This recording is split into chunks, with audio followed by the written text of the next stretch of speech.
Assalamualaikum warahmatullahi wabarakatuh. Alhamdulillah, wassalatu wassalamu ala rasulillah wa ala alihi wa sahbihi wa man walah, wa ba'd. Saudara-saudariku dimanapun Anda berada, Alhamdulillah mengucap syukur kepada Allah subhanahu wa ta'ala.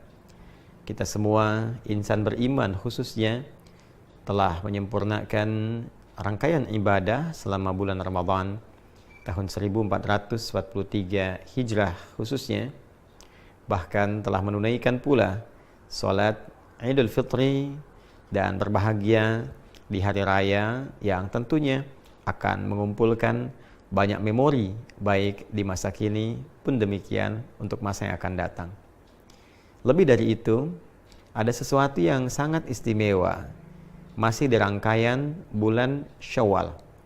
Bila hari pertamanya kita menunaikan salat Idul Fitri, bercengkrama dengan keluarga, membangun silaturahim yang erat, maka dari sejak hari keduanya sampai dengan akhir bulannya ada bentangan yang sangat istimewa yang hanya terdapat di bulan Syawal dan langsung informasinya diberitakan oleh Nabi sallallahu alaihi wasallam. Sahabat Abu Ayyub Al-Ansari menerima informasi penting dari Nabi sallallahu alaihi wasallam yang kelak informasi ini akan dicantumkan, dirangkum oleh Al-Imam Muslim dalam kitab sahih beliau nomor hadis 1164. Qala Rasulullah sallallahu alaihi wasallam. Informasi disampaikan oleh Al-Imam Muslim mengambil sanad riwayat yang tersambung pada sahabat mulia Abu Ayyub Al-Ansari radhiyallahu taala anhu. Beliau menyampaikan satu kali Rasulullah sallallahu alaihi wasallam pernah bersabda, "Man shama Ramadhana thumma atba'ahu sittan min Syawal," atau di riwayat lain bisittin min Syawal, fakana kasyami dahri. Siapapun insan beriman yang telah menyempurnakan puasa Ramadan, kemudian dia ikuti itu dengan menunaikan puasa 6 hari yang berlangsung di bulan Syawal, maka nilai puasa gabungan antara Ramadan yang sebulan itu plus 6 hari yang ditunaikan di bulan Syawal ini, digabungkan keduanya nilainya sama dengan puasa selama 1 tahun. Masya Allah, sebulan ditambah 6 hari itu punya nilai yang setara dengan 1 tahun. Ada 3 hal penting yang dapat diulas dari keterangan hadis ini.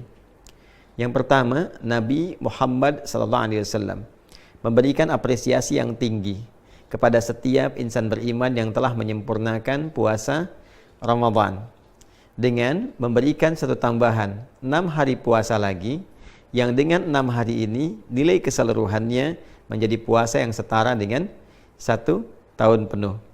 Ini rumusnya bisa didapati dalam Quran surah ke-6 Al-An'am di ayat 160.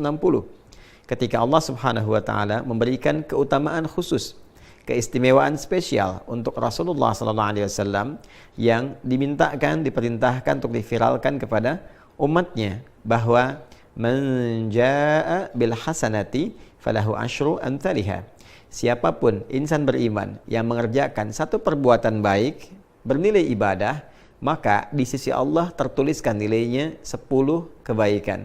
Setiap satu pekerjaan mulia, satu ibadah, nilainya sama dengan 10 di sisi Allah Subhanahu wa taala.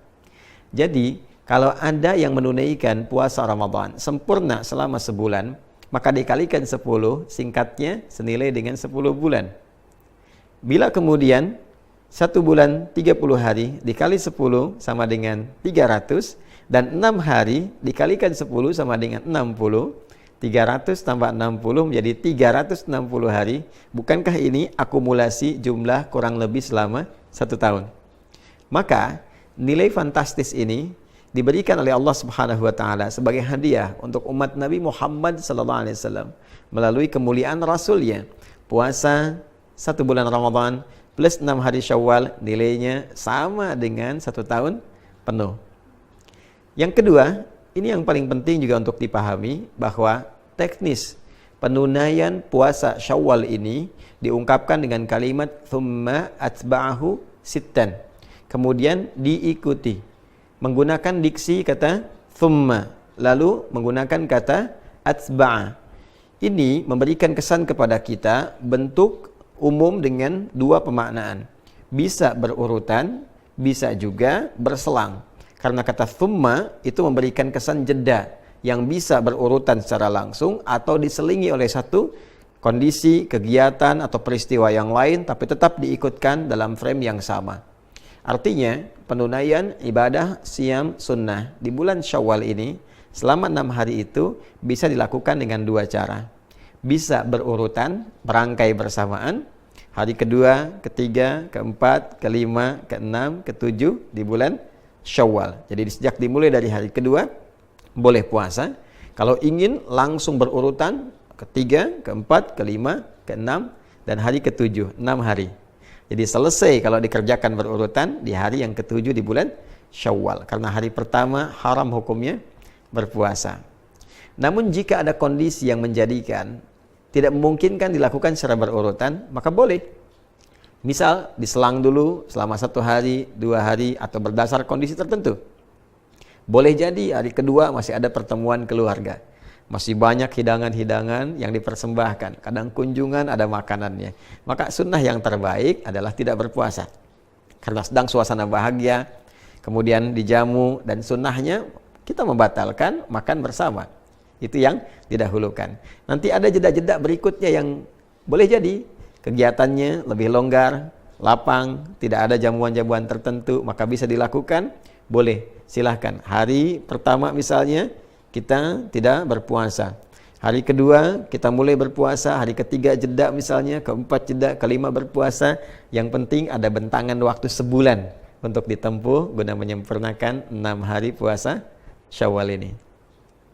Yang ketiga, persoalan fikih yang juga tidak kalah penting. Bagaimana bila ada yang masih memiliki utang qadha?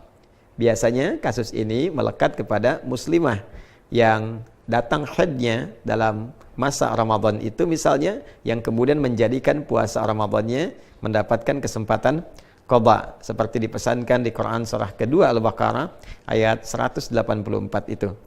Maka jika bertemu qadha yang sifatnya wajib dengan yang Syawal yang sifatnya sunnah, adabnya didahulukan yang qadha. Memang betul qadha ini masanya lebih panjang, ada kurang lebih 11 bulan mendatang, dari mulai Syawal sampai bertemu nanti dengan bulan Sya'ban berikutnya. Tapi penting diingat, kita tidak bisa menentukan kapan ajal itu akan tiba, kapan ajal datang. Karena itu daripada pulang kepada Allah membawa status berhutang, lebih baik selesaikan qadhanya. Kemudian setelah selesai qadha, baru kemudian kita memasuki puasa Syawal, menunaikan puasa Syawal dengan kadar waktu yang tersisa dan dilakukan ikhlas karena Allah Subhanahu wa taala.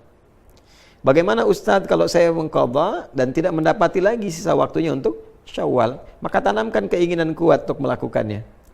Dengan keinginan kuat itu, dengan harapan untuk bisa menunaikan, boleh jadi Allah berkenan memberikan pahala lebih dulu dengan niat yang ada, keinginan yang ada, sekalipun belum mendapati kesempatan untuk mengerjakannya.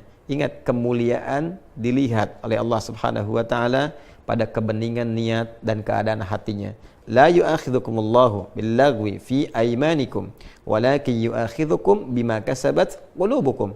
Bahkan dalam kasus akan dinilai sebagai hukuman pun, kata Allah, Allah tidak akan menghukum dari canda yang keluar karena refleks pada perilaku kalian. Tapi apa yang diniatkan dari canda itu, apa yang diniatkan dari perbuatan itu yang mendapatkan penilaian di sisi Allah Subhanahu wa taala.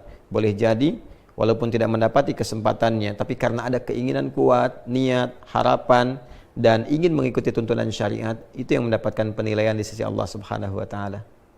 Saudara-saudariku, kesempatannya hanya di bulan Syawal, tidak ada di bulan yang lain.